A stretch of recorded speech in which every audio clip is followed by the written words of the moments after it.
Bismillahirrahmanirrahim. Assalamualaikum warahmatullahi wabarakatuh. Perkenalkan, saya atas nama Selviana, mahasiswa dari program studi Tadris Matematika kelas B, Institut Agama Islam Negeri IAIN Parepare, tahun 2020. Baiklah, pada pembahasan kali ini, saya akan menjelaskan mengenai materi akhlak kepada Rasulullah Sallallahu Alaihi Wasallam. Nah, adapun pada materi kali ini terdapat beberapa submateri yang akan saya jelaskan. Nah, yang pertama yaitu pengertian akhlak kepada Rasulullah Sallallahu Alaihi Wasallam. Kemudian, dasar atau dalil pemikiran akhlak kepada Rasulullah Sallallahu Alaihi Wasallam. Setelah itu, manfaat berakhlak kepada Rasulullah Sallallahu Alaihi Wasallam. Dan yang terakhir, cara untuk kita berakhlak kepada Rasulullah Sallallahu Alaihi Wasallam. Baiklah, pertama kali yaitu pengertian akhlak kepada Rasulullah Sallallahu Alaihi Wasallam.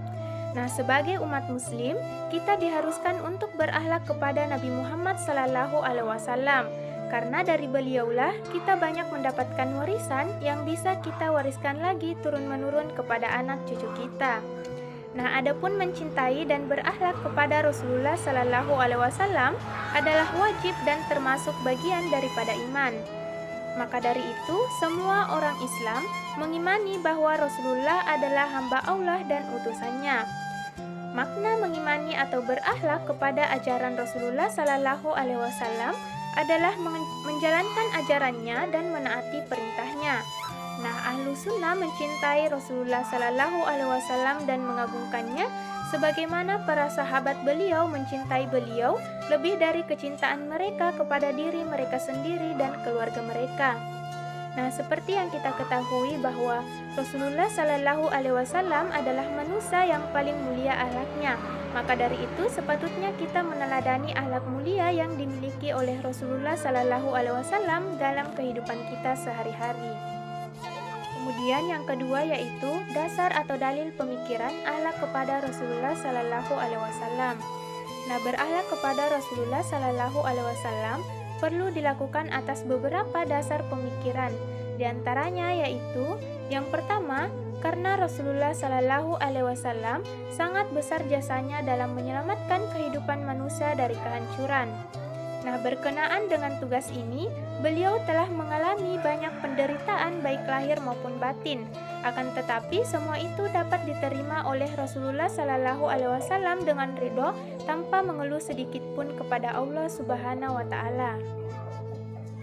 Kemudian yang kedua yaitu karena Rasulullah Sallallahu Alaihi Wasallam sangat berjasa dalam membina akhlak yang mulia. Nah, pembinaan ini dilakukan dengan memberikan contoh tauladan yang baik kepada umatnya, sebagaimana Allah Subhanahu wa Ta'ala berfirman, "Laqad kana lakum fi Rasulillahi uswatun hasanah," yang artinya sesungguhnya telah datang pada diri Rasulullah Sallallahu Alaihi Wasallam itu suri tauladan yang baik, sebagaimana Quran Surah Al-Ahzab ayat 21. Kemudian yang ketiga yaitu karena Rasulullah Sallallahu Alaihi Wasallam sangat berjasa dalam menjelaskan Al-Quran kepada manusia, sehingga menjadi jelas dan mudah untuk dilaksanakan. Penjelasan ini juga difirmankan oleh Allah Subhanahu wa Ta'ala dalam Quran Surah Al-Jumu'ah ayat 21. Kemudian yang keempat yaitu karena Rasulullah Sallallahu Alaihi Wasallam telah mewariskan hadis yang penuh dengan ajaran yang sangat mulia dalam berbagai bidang kehidupan. Dan yang terakhir, karena Rasulullah Sallallahu Alaihi Wasallam telah memberikan contoh model masyarakat yang sesuai dengan tuntunan agama, yaitu masyarakat yang beliau bangun di Madinah.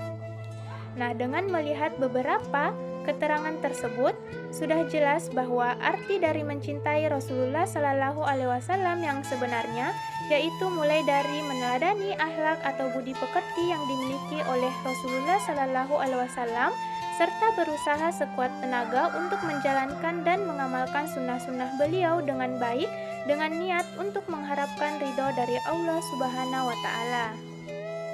Selanjutnya yaitu manfaat berakhlak kepada Rasulullah Sallallahu Alaihi Wasallam.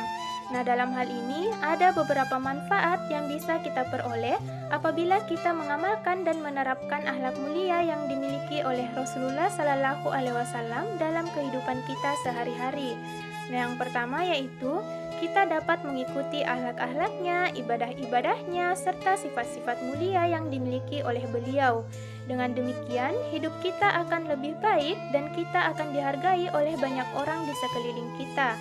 Selain itu, kita juga akan mendapatkan keridhaan dari Allah Subhanahu wa Ta'ala.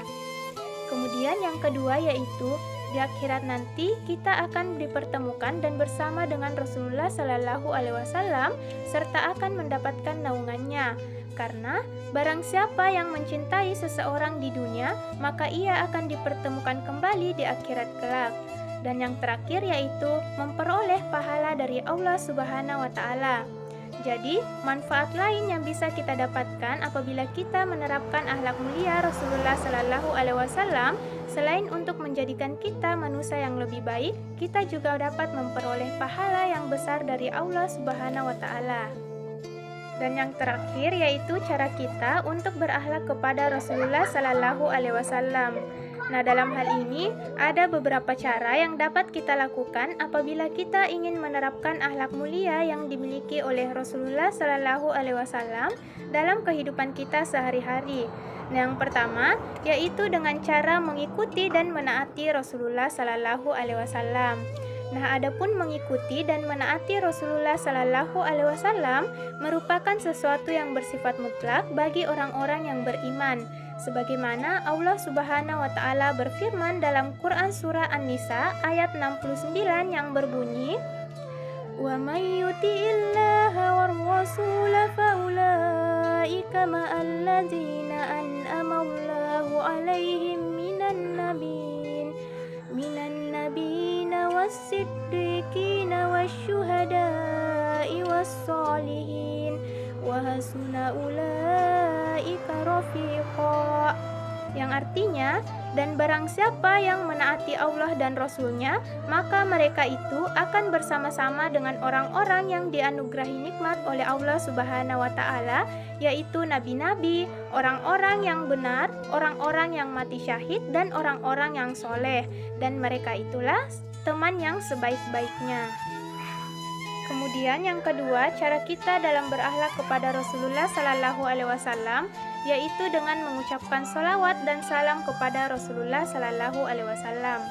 Nah, adapun mengucapkan sholawat dan salam kepada Rasulullah ditujukan sebagai ucapan tanda terima kasih dan sukses atas perjuangan Rasulullah Sallallahu Alaihi Wasallam selama ini dalam membimbing dan membina umatnya ke arah yang lebih baik. Sebagaimana Rasulullah Sallallahu Alaihi Wasallam bersabda, "Orang yang kikir ialah orang yang menyebut namaku tetapi ia tidak bersolawat kepadaku." Nah, kemudian yang ketiga yaitu dengan cara mencintai dan memuliakan Rasulullah. Nah, keharusan yang harus kita tunjukkan dalam akhlak yang baik kepada Rasulullah Sallallahu Alaihi Wasallam adalah mencintai beliau dan ahlul baitnya setelah kecintaan kita kepada Allah Subhanahu wa Ta'ala. Sebagaimana Rasulullah Sallallahu Alaihi Wasallam bersabda, "Barang siapa yang mencintai ahlul baitku, berarti ia mencintai aku. Dan barang siapa yang mencintaiku, berarti ia mencintai Allah Subhanahu wa Ta'ala." Dan terbukti bahwa seluruh umat muslim di dunia ini ketika melaksanakan sholat 5 waktu dalam sehari semalam, pada saat duduk tahiyat terakhir, kita dianjurkan untuk membaca Allahumma sholli ala Sayyidina Muhammad wa ala ali Sayyidina Muhammad. Baiklah, sekian pembahasan dari saya terkait materi akhlak kepada Rasulullah Sallallahu Alaihi Wasallam. Semoga materi yang saya bawakan dapat menambah wawasan kita semua serta dapat diaplikasikan dan diterapkan dalam kehidupan kita sehari-hari. Sekian, wassalamualaikum warahmatullahi wabarakatuh.